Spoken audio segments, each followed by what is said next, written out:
Welcome to lesson 15 of beginning fencing. Today we're going to talk about right-of-way. Right-of-way are the rules which govern who gets the touch, and especially they're important when both people hit each other. In fencing, there's nothing like the person who hit on target gets the touch, the person who hit off target doesn't. It's who had the right to hit. And afterwards, there's a outside videotape that goes over the same sort of things. It's done in saber, but a lot of the things are very similar to foil. So you should be able to follow along pretty well. It's a very good tape. So.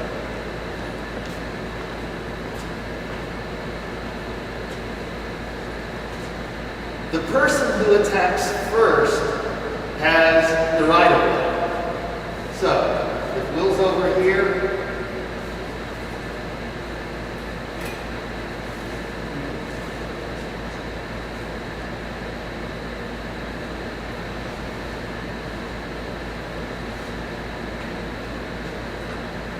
if he attacks me and I do nothing, that's the easiest call for the referee. You know, I got hit, he was obviously the aggressor. The attack is considered to be from advanced lunge distance. So he can have the right of way by moving forward a lot if I'm doing nothing.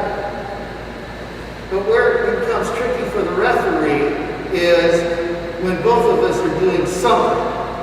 So, Will is going to attack again. And we both hit each other. But in this case, Will obviously started first. So the referee would call my action a counter attack. I started second. Will started first, I started second, Will gets the point. It can get very tricky. So, maybe we'll 3, 2, 1, countdown.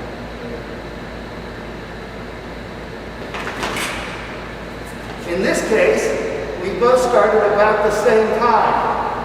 And so, the referee would say simultaneous attacks. Since we started at the same time, nobody was first, nobody gets the touch. In foil fencing and saber, it's about who started first, not who hit first.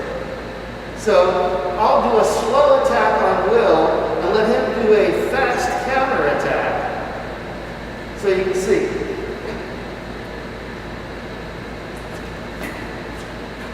Still my attack. I clearly hit him after he hit me. But he started after I started my advanced lunge, even though it was slow.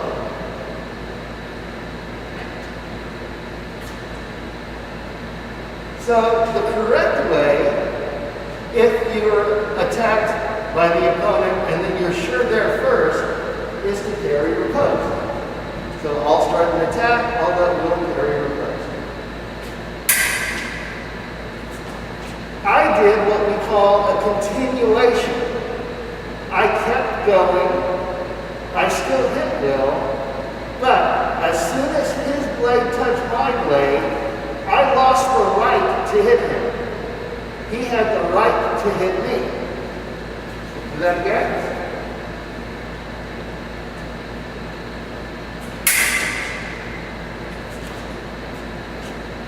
Even if I do my continuation, and if you watch fencing videos, the French word for continuation is remise. So you may hear that word. So I'm going to do a fast continuation. I went faster. Maybe I even hit him first. Do a slow parry first.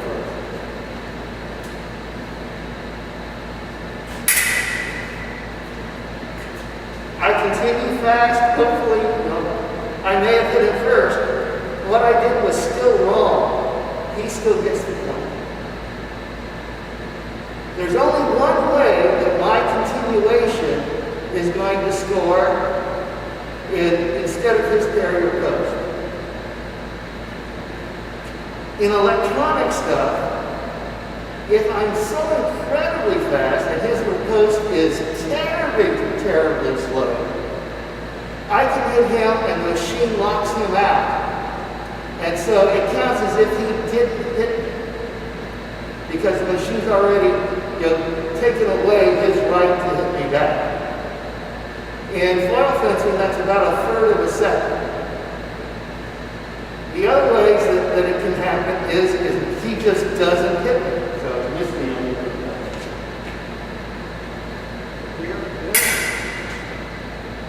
I actually did the wrong thing, but he didn't hit me. So therefore, I'm the only one that hit. Even if I did it wrong, I get the point.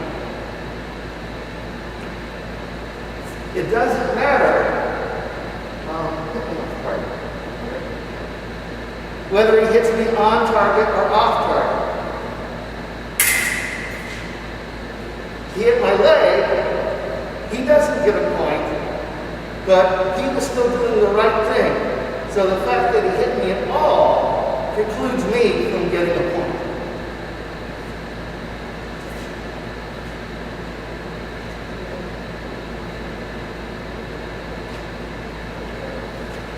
It can work the other way. I'll attack and counter. I'm going to take the attack. I totally missed it. He's tall. He's going to hit me before I get anywhere close to him. So therefore, I didn't hit him. I was doing the right thing. He was doing the wrong thing.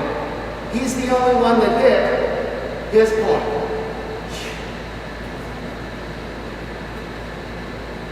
Now, where this can get sometimes a bit confusing is, I'm going to start an attack, but I'm going to break it off before I really finish it.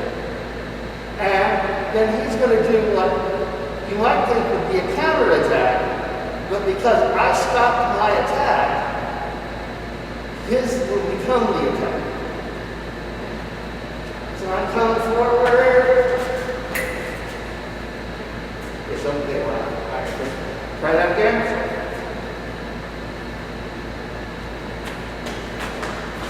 Okay. Now just count it. I'm trying to make this up.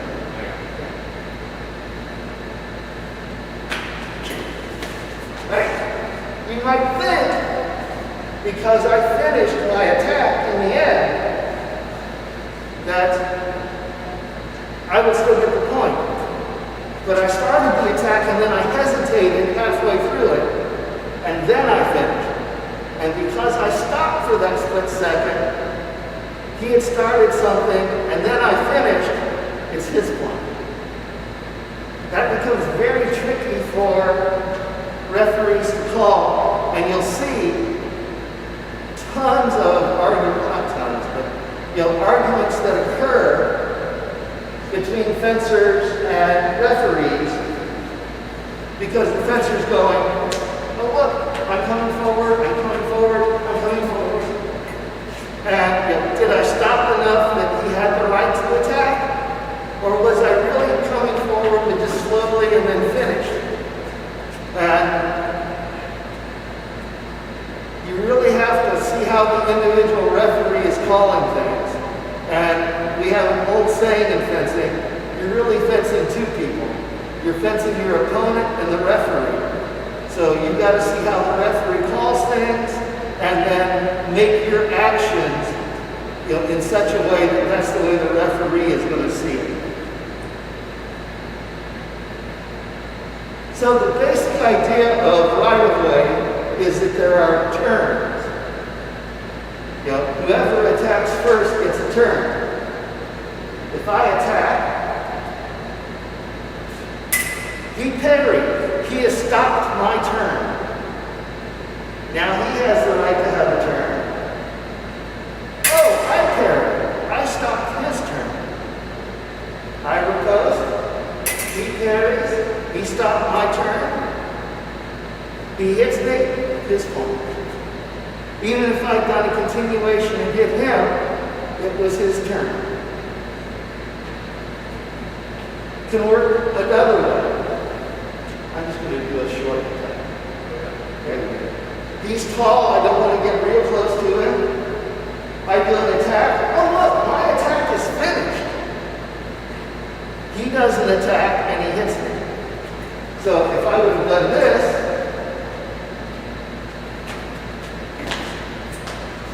my first attack missed me. My foot's on the ground, I'm not moving forward. The referee would go, attack, no. Attack, yes.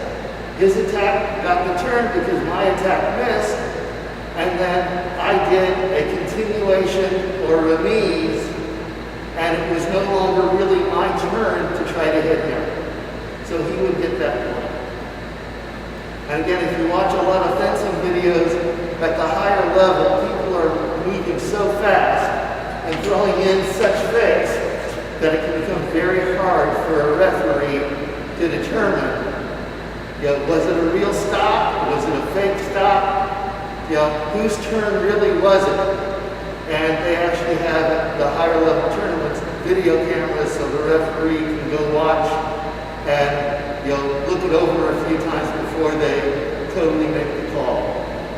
Or the fencers can ask for the referee to go look at the video.